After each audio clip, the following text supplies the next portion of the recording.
So they sank to rest, little dreaming what sorrow was to fall on them. Hrothgar's men sank to rest, but death was to be the portion of one. Grendel, the monster, was dead, but Grendel's mother still lived. Furious at the death of her son, she crept to the great hall, and made her way in, clutching an earl, the king's dearest friend, and crushed him in his sleep. Great was the uproar, though the terror was less than when Grendel came. The knights leapt up, sword in hand, the witch hurried to escape. She wanted to get out with her life. The aged king felt bitter grief when he heard that his dearest friend was slain. He sent for Beowulf, who, like the king, had had his own sleeping bower that night. The youth stood before Hrothgar and hoped that all was well. "Do not ask if things go well," said the sorrowed king. "We have fresh grief this morning. My dearest friend and noblest knight is slain. Grendel, you yourself destroyed with the strength given you by God. But another monster has come to avenge his death. I have heard the country folk say there were two huge fiends to be stalking over the moors. One like a woman, as near as they could make out. The other had the form of the man, but was huger far. It was he they called Grendel. These two haunt a fearful spot, and land of untrodden bogs and windy cliffs. A waterfall plunges into the blackness below, and twisted trees with gnarled roots overhang it. Unearthly fire is seen gleaming there night after night. None can tell the depth of the stream. Even a stag, hunted to death, will face his foes on the bank rather than plunge into those waters. It is a fearful spot. You are our only help. Dare you enter this horrible haunt?" Quick was Beowulf's answer. "Sorrow not, O king. Rouse yourself quickly and let us track the monster. Each of us must look for death, and he who has the chance should do mighty deeds before it comes. I promise you, Grendel's kin shall not escape me, if she hid in the depths of the earth or the ocean." The king sprang up gladly, and Beowulf and his friends set out. They passed stony banks and narrow gullies, the haunts of goblins. Suddenly they saw a clump of gloomy trees, overhanging a dreary pool. A shudder ran through them, for the pool was blood-red. All sat down by the edge of the pool, while the horn sounded a cheerful blast. In water were monstrous sea snakes, and on the jutting points of land were dragons and strange beasts. They tumbled away, full of rage at the sound of the horn. One of Beowulf's men took aim at the monster with his arrow, and pierced him through, so he swam no more. Beowulf was making ready for the fight. He covered his body with armor, lest the fiend should clutch him. On his head was a white helmet, decorated with figures of boars, worked in silver. No weapon could hurt it. His sword was a wonderful treasure. With an edge of iron, it had never failed anyone who had needed it in battle.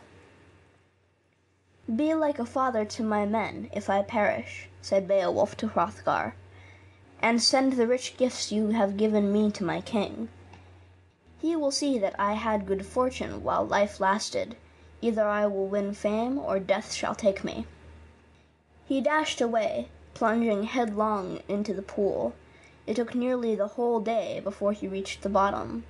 While he was still on his way, the water witch met him. For 100 years she had lived in those depths. She made grab at him, and caught him with her talons, but his coat of mail saved him from her loathsome fingers. Still she clutched him tight, and bore him in her arms to the bottom of the lake. He had no power to use his weapons, though he had courage enough.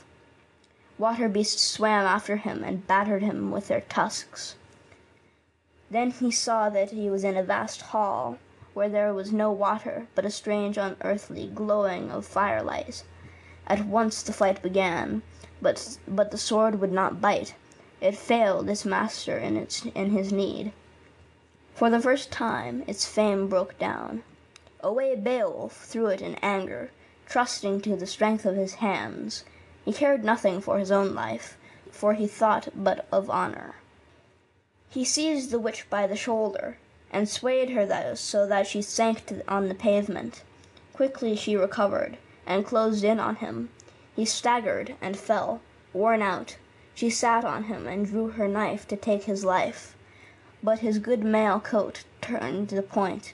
He stood up again, and then truly God had helped him, for he saw among the armor on the wall an old sword of the huge size, the handiwork of giants. He seized it and smote with all his might, so that the witch gave up her life. His heart was full of gladness, and light, calm and beautiful as that of the sun, filled the hall. He scanned the vast chamber, and saw Grendel lying there, dead.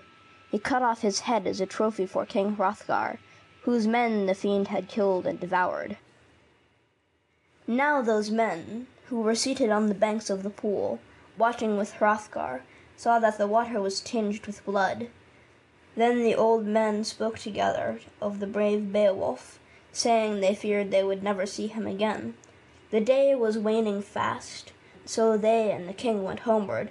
Beowulf's men stayed on, sick at heart, gazing at the pool.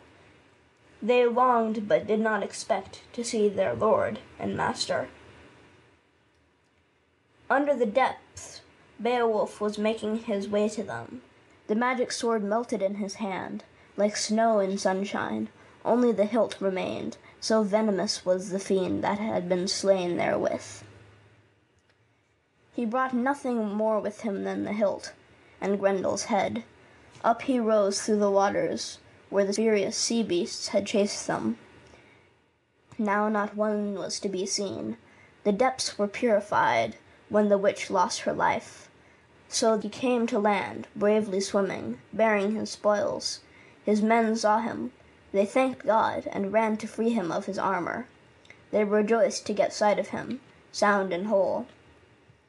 Now they marched gladly through the highways to the town. It took 4 of them to carry Grendel's head. On they went, all 14, their captain glorious in their midst. They entered the great hall, startling the king and queen as they sat at meat, with the fearful sight of Grendel's head. Beowulf handed the magic hilt to Hrothgar, who saw that it was the work of giants of old. He spake to Beowulf, while all held their peace, praised him for his courage, said he would love him as his son, and bade him to help to mankind, remembering not to glory in his own strength, for he held it from God, and death without more ado might subdue it altogether. Many, many treasures, he said, must pass from me to you tomorrow, but now rest and feast. Gladly Beowulf sat down to the banquet, and well he liked the thought of the rest. When day dawned, he bade the king farewell with noble words, promising to help him in time of need. Hrothgar with tears and embraces let him go, giving him fresh gifts of hoarded jewels. He wept, for he loved Beowulf well, and he knew he would never see him any more. The coast guard saw the gallant warriors coming, bade them welcome, and led them to their ship. The wind whistled in the sails, and a pleasant humming sound was heard as the good ship sped on her way. So Beowulf returned home, having done mighty deeds and gained great honor. In due time Beowulf himself became king, and well he governed the land for 50 years. Then trouble came. A slave, fleeing from his master, stumbled by an evil chance into the den of a dragon. There he saw a dazzling hoard of gold, guarded by the dragon for 300 winters. The treasure tempted him, and he carried off a tankard of gold to give to his master, to make peace with him. The dragon had been sleeping. Now he awoke, and sniffed the scent of the enemy along the rock. He hunted diligently over the ground. He wanted to find the man who had done the mischief in his sleep. In his rage he swung around the treasure mound, thrashing into it. now and again to seek the jewel